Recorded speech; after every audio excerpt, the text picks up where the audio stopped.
I once said that power creep is inevitable, and while that's not inherently a negative, it can feel like a problem when it outright becomes the better option. Usually card games have a way of addressing the growing power of cards, whether it's retraining their older ones or giving them much stronger support to keep up. And while we continue to play with our favorite decks, there's always the grim reality that some decks are simply left for dead. And it can really sting when that happens to a deck you invest so much of your time and effort into perfecting, only to have that passing thought of additional support waver in your mind. Quite recently, I felt a surge of inebriated joy upon the recent reveal of Battleland Boxer and Volcanic support, two of my most cherished Yu-Gi-Oh decks. And while these decks most likely aren't going to be tier 1 staples, it really doesn't matter to me. If it's fun, it's fun. Genesis of the 5 Crates was the first set in Vanguard's D Standard, their latest and most updated card format. In it, we received a template to what we could expect from the game's basic design principle, the Grade 3. It is the number to which all decks must function around. Back during V Standard, there were far more cards that could be activated before riding up to your G3.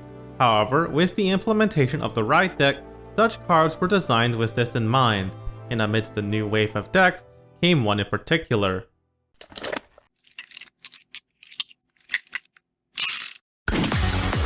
Debuting alongside Chakrabarti Divine Dragon Nirvana, Heavy Artillery of Duststorm Eugene focused on the playstyle of its predecessors, the Kagero clan.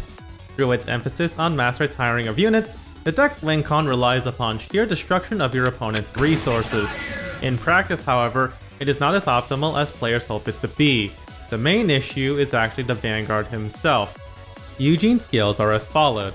Once per turn on Vanguard Circle, rest 2 rearguards as cost, choose one of your opponent's rearguards, retire it, and this unit gets 10,000 power until end of turn. The second skill is also once per turn. If your opponent's rearguard was retired this turn, Soul Blast 5 as cost, look at the same number of cards on the top of your deck as the number of your opponent's open rearguard circle, choose any number of unit cards from among them, call them the rearguard circle, and put the rest into your soul. The first skill is quite decent for something out of set 1. It's a nearly costless retire along with a 10k power boost. Sure, you have the rest 2 of your rearguards, but most of the time, those rearguards were usually back row grade 1s. Some also choose the Rung Kibra Brachio, who can restand during the start of the battle phase. At base 23k power, Eugene would now need to be blocked by at least 1 trigger or 1 sentinel. Upon Persona Ride, that's 33k power without any boost. Given the deck's goal of board wipe, you can see how it's supposed to build up. The second skill is designed to replace your rested units with new ones ready for action. Unfortunately, this is where we run into our biggest problem. In order to even perform a second skill, you need to pay a whopping 5 Soul Blast. Now, keep in mind that the original Viamont Spruce also has 5 Soul Blast to activate his second skill. The difference between this and that is Nation. Dark States utilize the soul and come with easy soul charging abilities. While the ride line does grant additional soul charge for a total of 5 by the time you ride into Eugene, this isn't going to be something you'll consistently pull off more than once or twice. While the deck did receive new tools to replenish his soul, you also have cards that require Soul Blast to gain power. Power is, ironically, another of its core issues. The reason why Kagero worked so well was because they could get away with smaller commitments to the board. In return, their draw power was non-existent. Eugene, on the other hand, requires continual board presence to function. This, coupled with the weaker defensive value of triggers, means that you'll get crippled faster than expected. And if you can't retire much, you'll be stuck with units that won't gain that much power, aside from a few cards. Among the support Eugene has received, one in particular stands above the others. That is the order card, Best Harvest. It's as follows. Choose one of your vanguards and, until end of turn, it gains Auto Vanguard Circle. When your opponent's rearguard circle is retired during your main phase, you also draw a card. The gains R&D definitely knew how utterly terrible Eugene's skill cost was, so they gave us Best Harvest as a band-aid. For those who don't know, this card is run in every modern Eugene deck for a reason. Because this is a deck that constantly calls out rearguards, you need a way to regain some of that hand. This helps solve one of the issues they had upon launch, their continual board investment. If you can pull off Best Harvest with a nice selection of units, you are able to mass retire and make up for the hand deficit from having to call so many units. It's because of Best Harvest that players can offer using effect front triggers instead of draws. Not only this, but with units like Narwhal and Andrea, it's far easier to pull off Eugene's skill. Another powerful addition is in the form of Oswald, a grade 1 that gave the deck a bit more towards its power output. Auto Rearguard Circle. At the end of the battle, this unit boosted the Vanguard with Eugene in its card name.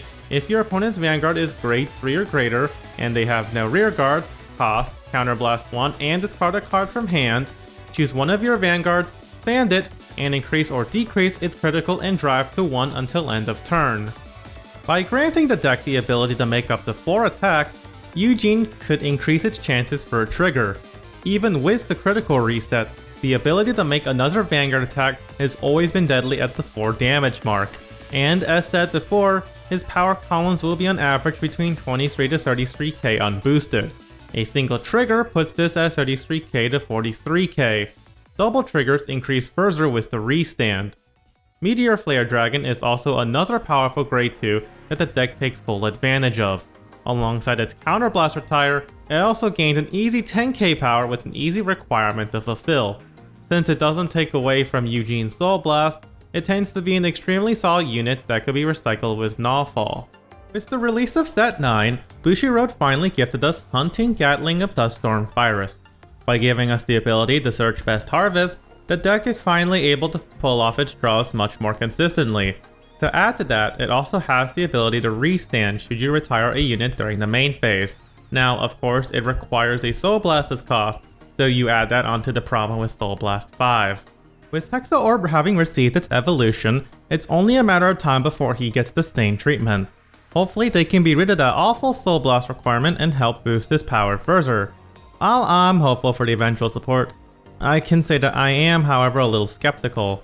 In Set 10, Bushiroad unveiled the Mask of Hydrogroom, as well as new mask forms for several units.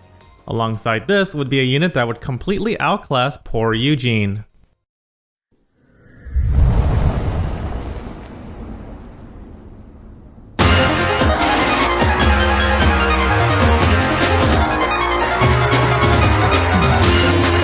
Scarlet Flame Martial Dragon Gandiva is quite literally what Eugene wished he could be. Much like the Nadokami clan, Gandiva is focused on mass retiring of units alongside binding your own cards. The more cards you bind, the more powerful your board becomes. His skill is as followed. Auto Vanguard Circle. When your opponent's Rearguard Circle is retired during your turn, choose a card from your drop zone and you may bind it face down. Continual Vanguard Circle. During your turn, all of your front row units get 2000 power for each face down card in your bind zone. If your bind zone has 5 or more face down cards, this unit gets critical +1. Active Vanguard once per turn, counterblast 1 as cost and choose 5 of your opponent's rear guards with different grades.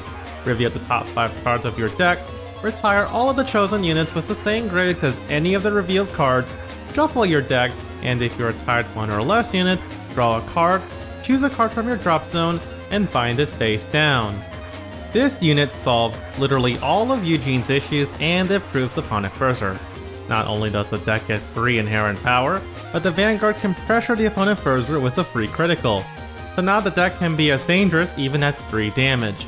You'd think it'd be a challenge to acquire 5 face down binded cards, but no, it's pathetically easy. Unlike Eugene, Gandiva already benefits the entire board for as long as they do their job. Meteor Dragon was great with the Gunner, but it's 10 times better with his new boss. Once they reach 5 bind, the entire front row now has a free Persona Ride boost. As if this wasn't enough, the deck also gains benefits regardless if you retire or not. Plenty of units give a bonus if they couldn't retire any rear guards. This usually is in the form of card draw or binding your own to fuel Gandiva. The Ride line is a great example of this.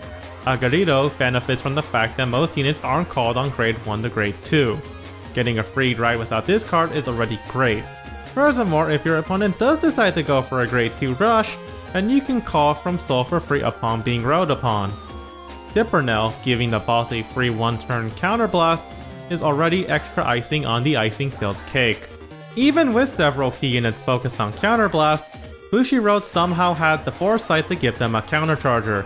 With amazing power for nearly half as much effort, the deck can really pressure hard on most decks in the game.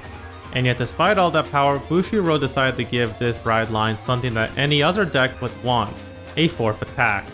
Drag Raider Alpha card not only binds itself face down, it can call any unit from the top 5 of your deck. Sure, there's a good chance you whiff, but at that point the chances are pretty high.